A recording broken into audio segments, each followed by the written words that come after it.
नमस्कार मंडळी, मी दिनेश नायक. मागच्या वेळेला मी खानसाहेब रजब अली खान यांचा एक किस्सा सादर केला होता. तो आवडल्याचं अनेक मित्रांनी फोन करून कळवलं, काही जणांनी व्हॉट्सॲपवर संदेश पाठवले. मी त्या सर्वांचा मनःपूर्वक आभारी आहे.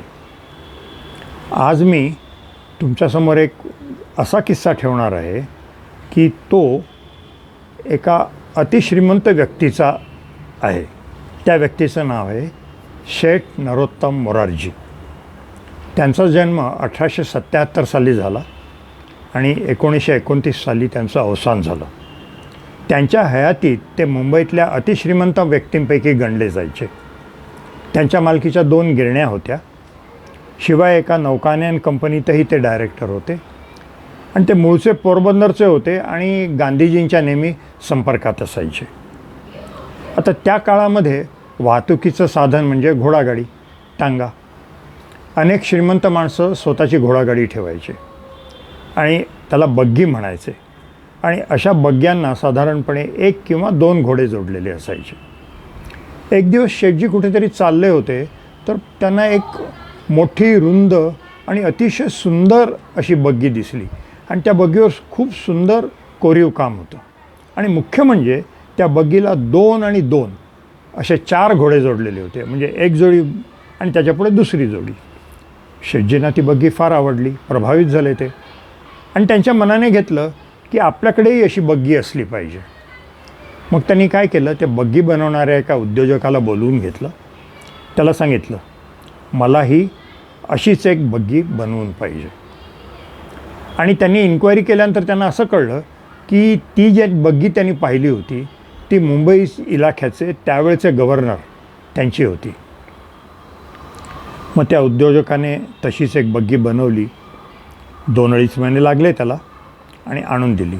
मधल्या काळात शेठजींनी उच्च प्रजातीचे 4 घोडे विकत घेतले आणि बग्गी आल्यावर त्याला ते 2 आणि 2 असे 4 घोडे जोडले आणि रपेट करायला निघाले.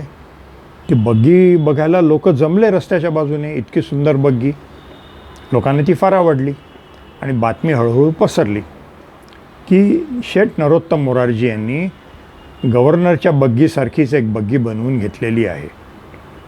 आणि हळूहळू ती बातमी गव्हर्नरांच्या कानावर पोचली. त्यांना ते खटकलं, कारण ते नुसते गव्हर्नर नव्हते तर भारतातले ब्रिटिश साम्राज्याचे प्रतिनिधी होते. हा ब्रिटिश साम्राज्याचा अवमान होता. मग त्यांनी कोणाला तरी शेठजींकडे पाठवलं आणि समज द्यायला. तर ते अधिकारी येऊन भेटले. त्यांनी शेठजींना सांगितलं, शेठजी तुम्ही ती 4 घोड्यांची बग्गी घेऊन हिंडता ते योग्य नाही. त्यांनी विचारलं, का काही गुन्हा आहे का? नाही, तसं नाही, पण काय आहे, तो गव्हर्नर बहादुरांचा मान आहे. तुम्ही तशी बग्गी घेऊन हिंडता म्हणजे त्यांचा अवमान होतो. मग शेठजी म्हणाले, असं आहे का? ठीक आहे, मी गव्हर्नर बहादुरांचा अपमान करणार नाही. मग त्यांनी गाडी ज्यांनी बनवली होती त्याला बोलवून घेतलं आणि त्याला सांगितलं, मला ह्याच्यात काही बदल घडवू नाही पाहिजेत. आणि त्याला नीट समजावून दिलं काय बदल करायचे.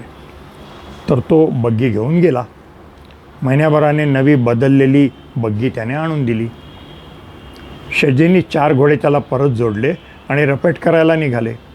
तर जुन्या बग्गीमध्ये आणि ह्या बग्गीत फरक एवढाच होता की जुन्या बग्गीमध्ये घोड्यांची एक जोडी, त्याच्यापुढे दुसरी जोडी, असे 4 घोडे. इथं एकापुढे एक सरळ रांगेने 4 घोडे. आणि रपेट करायला निघाले. लोक परत बघायला जमले, कारण अशी 4 घोड्यांची बग्गी कोणी पाहिलेली नव्हती. लोकांना ती फार आवडली. लोकांनी तोंडात बोटं घातली. पण नंतर कोणाच्या तरी लक्षात आलं की 4 घोड्यांची गाडी म्हणजे गव्हर्नर साहेबांचा अपमान. मग त्यांनी शेठजींना विचारलं, शेठजी 4 घोड्यांची बग्गी म्हणजे गव्हर्नर बहादुरांचा अपमान नाही का? शांतपणे शेठजी म्हणाले, 2 आणि 2, 4 असे घोडे जर लावले बग्गीला तर तो गव्हर्नर बहादुरांचा अपमान होतो. पण एकापुढे एक 4 लावलं तर अपमान कसा काय होतो? त्यानंतर गव्हर्नर बहादूर शेठजींच्या वाट्याला गेले नाही. मंडळी, हा किस्सा कसा वाटला कमेंट्समध्ये जरूर लिहून कळवा. पुढच्या आठवड्यात मी आपल्या सेवेला परत हजर होईन आणखीन एक नवीन किस्सा घेऊन. नमस्कार.